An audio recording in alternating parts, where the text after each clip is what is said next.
আর উদ্গের চাই আর কিছু চাই নাই, দরকার আর উত্তরে ভিক্ষা করি খাওয়াবো। আশা করছেন দুর্নীতি মুক্ত আজ 2 বছর আমি হাত পাতি খাই, আর কেউ নাই।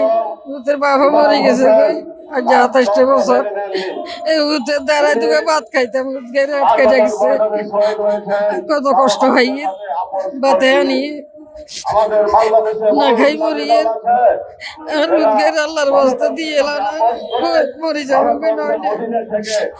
চোখ অন্ধ হয়ে গেছে কানতে কানতে, রাইতলে একা গতিতে কেউ নেই, একা।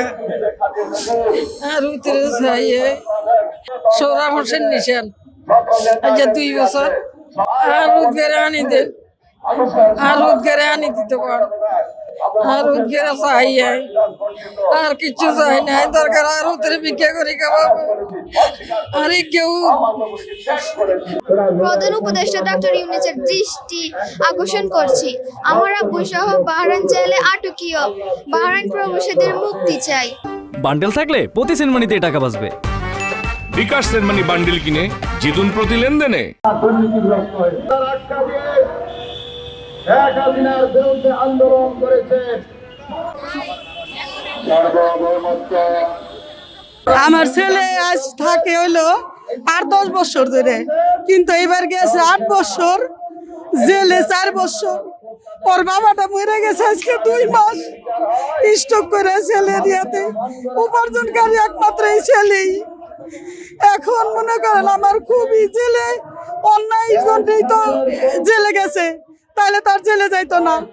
এখন আমাদের দাবি ডাক্তার ইউনূসের কাছে যে ইউনূস স্যার যেন আমাদের ছেলেদেরকে বা ছেলে ভাই স্বামী যারাই আছে তাদেরকে জানি সাহায্য সহযোগিতা করে যেভাবে হোক আমাদের জানি দেশে ফিরাই আনে।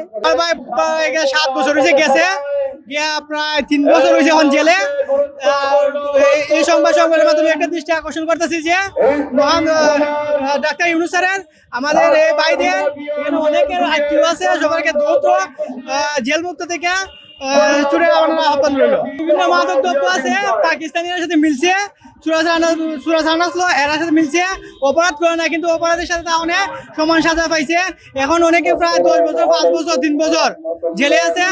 যে মিথ্যা মামলায় আমার ভাইকে আটক করা হয়েছে, তো আমি চাচ্ছি অতি তাড়াতাড়ি যেন মুক্তি দেয় আমার ভাইকে। প্রধান উপদেষ্টা তো আমি বলতে চাচ্ছিলাম যে আমার ভাইকে শীঘ্রই যেন মুক্তি দেয়।